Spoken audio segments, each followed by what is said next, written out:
Hi, everybody. I'm Brittany Lewis, a breaking news reporter here at Forbes. Joining me now is Matt Taglia, Senior Director of Emerson College Polling. Matt, thanks so much for joining me. Thanks for having me. Emerson College Polling, Pix 11, and The Hill have a recent poll all to do with New Jersey. So I want to talk first about the governor's race. The primary is just a few weeks away. What are some of your takeaways on where the race stands as of now? Yeah, I think that, on both sides of this race, both primaries, we've got a front runner for each party, and it's going to be really tough for some of these race candidates. On the Democratic side, we have Cheryl at 28%. Almost everyone else is under 15. Fulop, Baraka, Gottheimer all at 11, Spiller at 10. And then 24% undecided. So there is still some room there for one of these candidates to pick up some support, but it's a crowded second place right now. That's going to be really, really tough when Cheryl has such a lead over these candidates. You look at the Republican side, and it's even a little bit more decisive.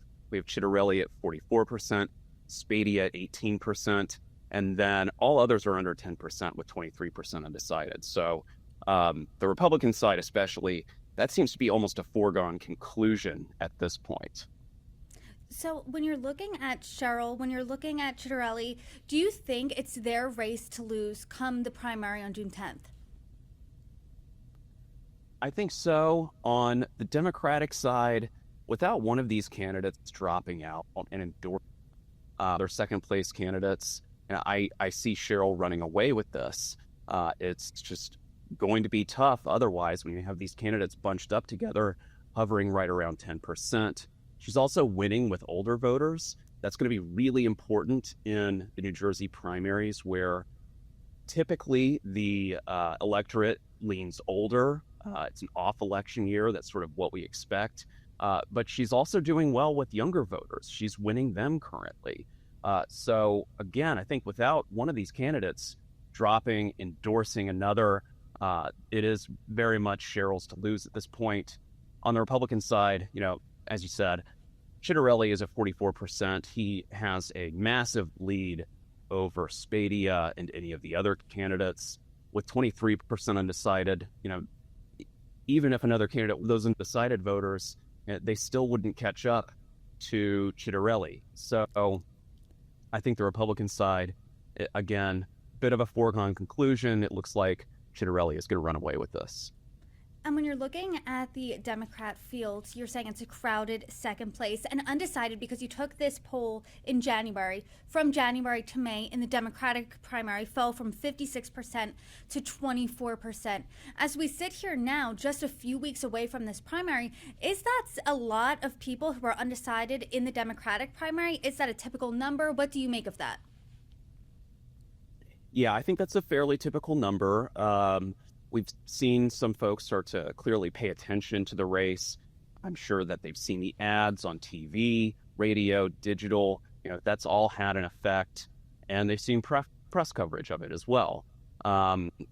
We do see that, again, Cheryl is winning older voters. They are very important, but she's winning younger voters as well, and they tend to be the most undecided. So if these other candidates, those undecided numbers are very much spread across. There's no real trend there as far as who they could pick out support from. So, if you're targeting certain voters, that's going to be really tough when you just have so few undecided voters and they're so spread out across the spectrum. So, it's a fairly typical number right now, I think, but it's going to be really tough to win some of those undecided voters over, especially when Cheryl just seems to have such higher name recognition than some of these other candidates. I do now want to talk about one of the candidates in that crowded field in the Democratic primary who's vying for second place, and that's Newark Mayor Ross Baraka. He made news earlier this month. He was arrested for trespassing while visiting an ICE detention facility in Newark. The charges were later dropped, and the judge blasted prosecutors over this case. They called it a hasty arrest and a worrisome misstep. How do New Jerseyans feel? Do they feel similarly to the judge? Do they think it was a stunt? What did they make of the moment? Yeah, so interestingly, about 44% support the arrest of Baraka, 38% oppose. As you might expect, that does fall along sort of partisan lines, but interestingly, about 20% of Democrats actually support the arrest of Baraka. In this case, see about half of independents support it as well. I don't think that Baraka has necessarily won a lot of public support from this whole ordeal. We took this poll right after his arrest, and so I think the details were probably still trickling their way into the electorate. So this number could change if we took the poll today.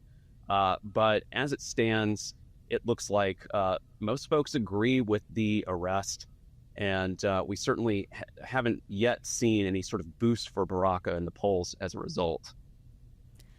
When you're looking at the history of New Jersey mayors in recent history, we had a Republican in Chris Christie. Now there's a Democrat in Phil Murphy.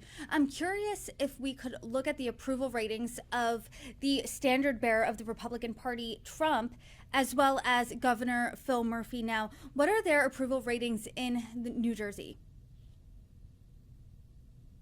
And this was very interesting because we have Trump at 47% approve, 47% disapprove, Murphy at 40% approve, 45% disapprove. You know, as you said, there have been somewhat recent Republican governors of the state of New Jersey. I think looking at this, it's going to be a competitive race come election day. You know, I do recognize that Ciattarelli, if he is indeed the nominee, is very much cut from Trump's cloth. But as we see here, Trump is not deeply unpopular in New Jersey. We did see him get within a single-digit margin last November in the presidential election. So, partially this is very surprising, but in some ways it's not that surprising. New Jersey has had this history. We've seen recently electorally how close it can be. And so seeing these approval numbers, they're very interesting. I do think that it's going to make for a competitive race in New Jersey in the gubernatorial election. Yeah, if you could read the tea leaves even further there. I mean, what does this indicate? Because President Trump in the Garden State has a higher approval rating than Phil Murphy. If I'm someone in the Democratic primary, and if I'm not someone, especially Mikey Sherrill, does that make me nervous? If I'm Ciattarelli, does that, do I have a sigh of relief here? What does that really look like? Yeah, totally. If I am Cheryl, I would be nervous about that approval rating for sure.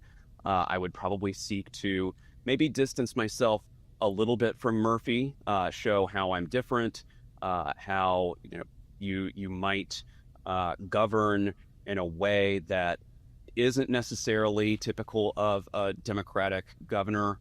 And if I'm Ciattarelli, then these are wins in my sails.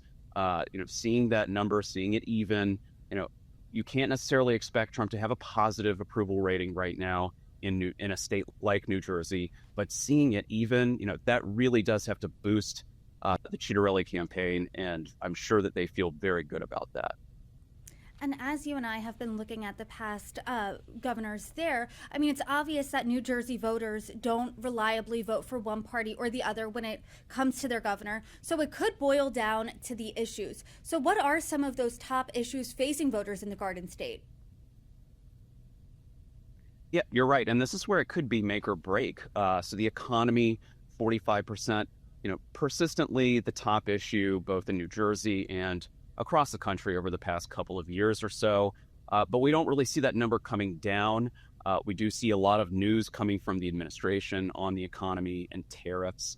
So that really could influence, at the national level, it could influence how New Jersey votes on election day. Second place here is housing at 12%. I think that ties in, again, with you see it more among younger voters. And then democracy, threats to democracy at 11%. I think that this really, really could come down to how voters in New Jersey are feeling about the economy, about housing, inflation.